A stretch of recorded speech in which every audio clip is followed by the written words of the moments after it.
Hey y'all, welcome back to my channel. We are continuing on with the Makeup Basics series, and today is all about how to set your makeup to make it wear as long and as flawlessly as possible. The first thing I like to do when going to set my makeup is, this is where I like to use those more like fluffy, flat top foundation buffing brushes or a sponge. And with a sponge, I like to just press over. You can even do a little bit of a press and drag.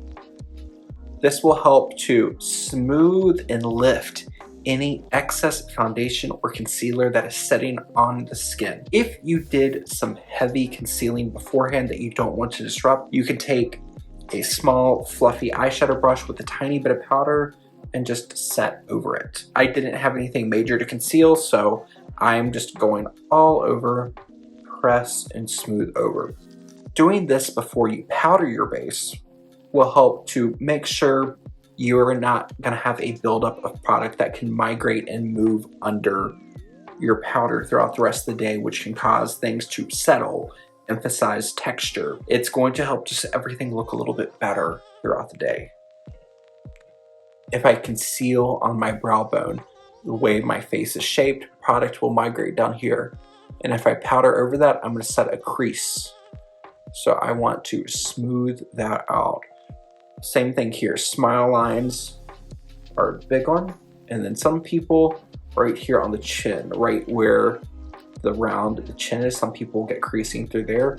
So just take a moment through there, right through the forehead. Doing that will help things just look a lot better throughout the day. Now take a powder. You can use a loose powder, you can use a pressed powder. I generally like to set with loose powders. And sometimes when you're shopping, it can get confusing because you'll see powders normally clustered together. Sometimes they will say they're a finishing powder, sometimes they will say a setting powder. What is the difference between a setting and a finishing powder? Setting powders are going to help lock everything down. They are going to help your liquid concealers, foundations, whatever liquidy cream products you have on, it's going to help to set them down so they don't move and migrate. On the other hand, finishing powders, sometimes they will have more of a satin finish or more of a luminous finish, a little bit of a light reflect to add a finishing veil.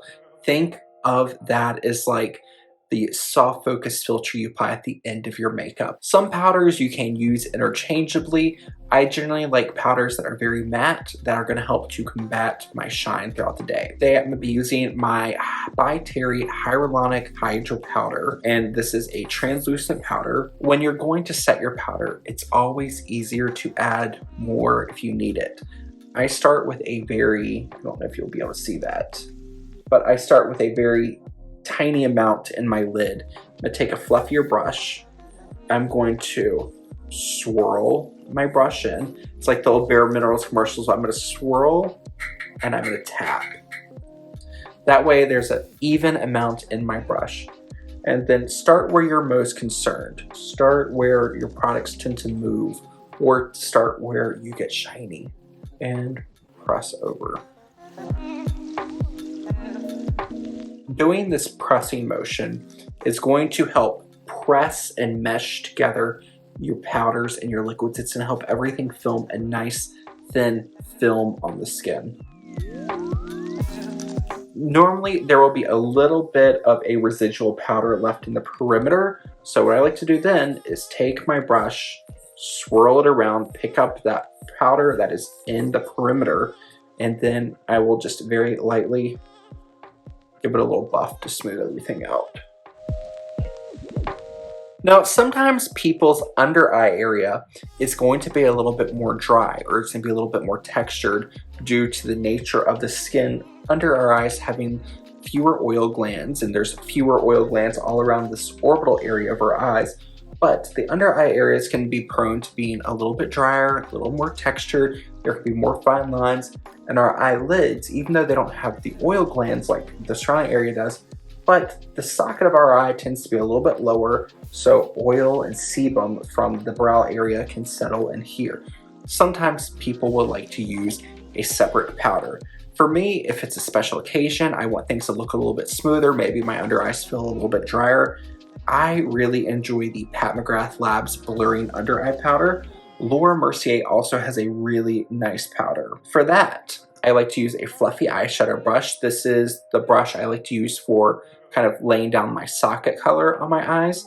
This is the BK Beauty times Angie from Hot and Flashy A503. So a medium fluffy blender brush, and you need a tiny amount of powder. So I like to take my brush, go along the perimeter of the pan, tap off the excess. You'll see some powder fly up in this air.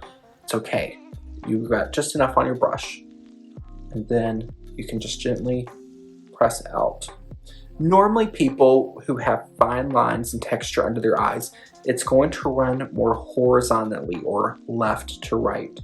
So I like to press and set in the direction, because if I'm going like this, I'm scribbling up and down, moving up and down, I'm going against the texture of the eye, which can make things look a little bit more textured.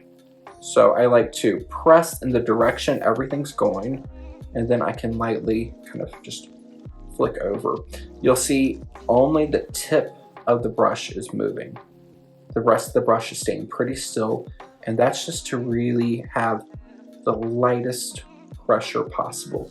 Whatever's left on my brush, then I can do a slightly more aggressive, but even that is very gentle, buffing over the eyelids just to smooth everything out. So there you go. Nice and set. Same thing on the other side. So with a little bit of powder, start at the very inner corner of the eye, and you are just going to gently stipple or bounce your brush from inner corner to outer corner. And my under eye area tends to go right down here. Here is my lower eye trough. This brush won't hit both, so I'll break it into two sections. So we'll have the upper eye and then the lower. And then I'll very lightly smooth over. And then on my upper eyelid, whatever is left on the brush, I'll buff over to set my eyelid. Another option is you can do this with powders if you want to really make sure everything's gonna be nice and bulletproof. Or if you're someone who is using liquid and cream products, something I like to recommend is using a setting spray between your layers, because it's going to help things set down a little bit easier. One of my favorites is the Morphe Continuous Setting Spray. And just give it a very gentle mist over the skin, and then let it dry down, and then move on to your color products.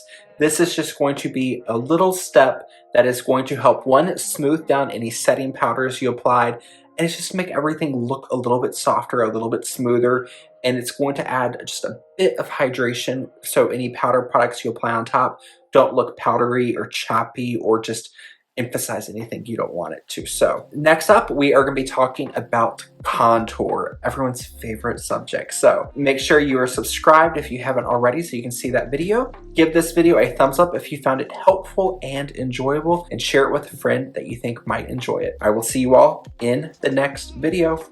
Bye y'all.